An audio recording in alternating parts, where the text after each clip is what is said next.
1920 का वो दशक जब भारतवर्ष में खिलाफत आंदोलन अपने चरम पर था और तुर्की का ऑटोमान साम्राज्य पूरे विश्व पर खलीफा का राज व भारत पर भी पैर पसारने को उतारू था। तब एक हिंदू महात्मा ने कुछ ऐसा किया जिसे करना तो दूर, उसकी कल्पना भी उस समय कोई नहीं कर सकता था। दिल्ली की जामा मस्जिद से वेदोच्चारण। कौन थे वो हिंदू महात्मा? उनका नाम था स्वामी श्रद्धानंद।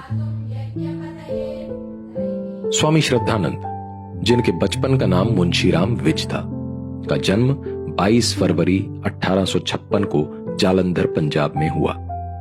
एक पुलिस अधिकारी के घर जन्मे मुंशीराम घर में सबसे छोटे थे। प्राथमिक शिक्षा काशी व कानून की पढ़ाई लाहौर में करने के दौरान मुंशीराम का झुकाव एक अलहड़ युवा की ही भांति नास्तिकता की ओर हो गया। परंतु उन्हें कहां ज्ञात था कि स्वामी दयानंद सरस्वती व आर्य समाज उनके नास्तिक जीवन व निष्प्राण हो चुकी विचारधारा का मृतोत्थान करने मात्र को ही उनके जीवन में आए थे। 1879 में स्वामी दयानंद से दीक्षा व सनातनी अवलोकन मिलने के पश्चात स्वामी श्रद्धानंद ने पुनः मुड़कर नहीं देखा। ये कहना भी अनुचित न होगा कि एक सच्चा नास्तिक एक सच्चे आस्तिक में परिवर्तित हो गया था। उन दिनों अंग्रेजों द्वारा मैकॉली शिक्षा पद्धति का प्रचार प्रसार हो रहा था व गुरुकुलों को निरंतर समाप्त किया जा रहा था। अंग्रेज हिंदू सभ्यता को नष्ट करने को तत्पर थे व गुरुकुल इस मार्ग में उनका सबसे विशाल अवरोध थे। ऐसे में हिंदू सभ्यता को आवश्यकता थी एक योद्धा की, जो संस्कृति के पुनरुत्थान हेतु कार्य कर सके। इस समय स्वामी श्रद्धानंद ने वैदिक शिक्षा ग्रहण करने के उपरांत गुरुकुलों को पुनः सजीव करने की ओर कदम बढ़ाए। स्वामी जी ने 1892 में पंजाब आर्य समाज की स्थापना के उपरांत ही गुरुकुलों का भी अभिषेक प्रारंभ किया। मुंशीराम अब आर्य प्रचारक मुंशीराम बन गए थे और इनकी प्रतिष्ठा पंजाब में इतनी बढ़ गई कि लोग इन्हें प्रधान जी के नाम से भी जानने लगे थे। बहुत कम लोगों को ज्ञात है कि अधीनता के उस समय में आगे चलकर प्रधान जी ने वीर अर्जुन नामक एक समाचार पत्र का राष्ट्रीय स्तर पर प्रकाशन भी किया था। जालंधर में कन्याओं के लिए महाविद्यालय की स्थापना के बाद विभिन्न गुरुकुलों व शिक्षा विद्यालयों की नींव रखी गई।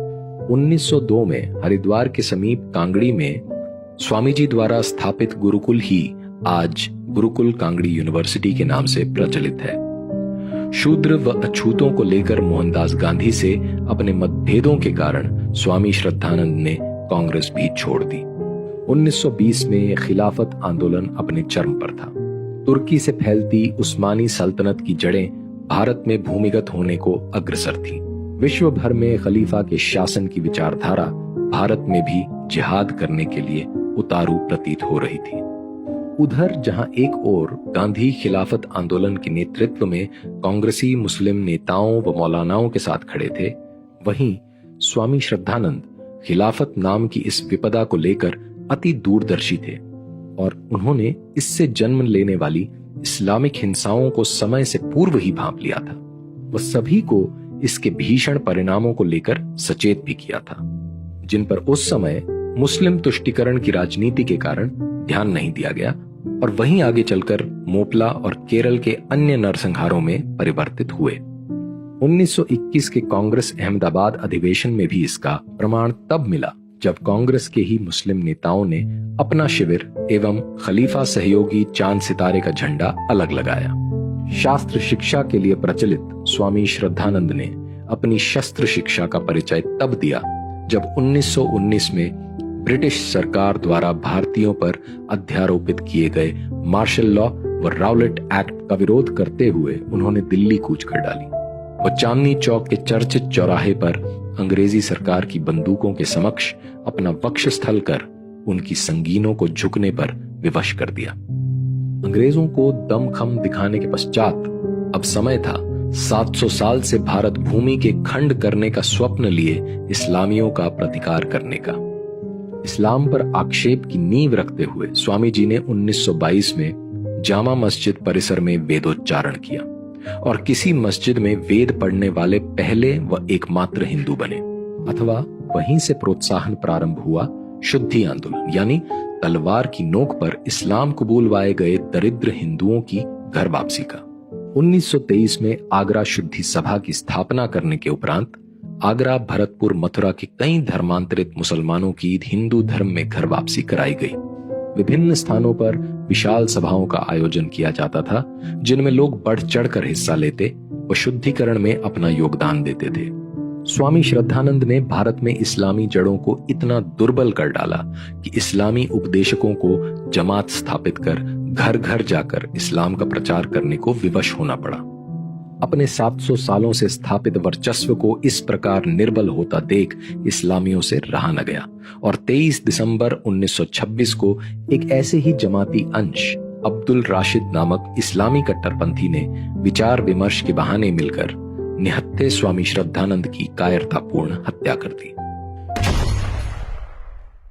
शारीरिक अंत तो 23 दिसंबर को हो गया, परंतु इस महान आत्मा के व्यक्तित्व व विचारधारा का अंत करने की चेष्टा तब की गई जब 25 दिसंबर 1926 को कांग्रेस के गुवाहाटी सेशन में मोहनदास करमचंद गांधी द्वारा अब्दुल राशिद को भाई कहकर संबोधित किया गया। उन्होंने ये भी कहा कि वे अब्दुल राशिद को स्वामी जी की हत्या का दोषी नहीं मानते हैं। भारतीय इतिहास से हिंदू व्यक्तित्वों व महापुरुषों को मिटाने की चेष्टा कोई नई बात नहीं है और 25 दिसंबर 1926 को मोहनदास गांधी का वो कथन उसी का एक उदाहरण मात्र था। मगर यह हमारा कर्तव्य है कि हम प्रण लें और आने वाली पीढ़ियों को स्वामी श्रद्धानंद समान महापुरुषों की गाथाएं व उनके 3 शकार शुद्धि, शास्त्र एवं शस्त्र वाली विचारधाराएं सुनाएं व प्रोत्साहित करें।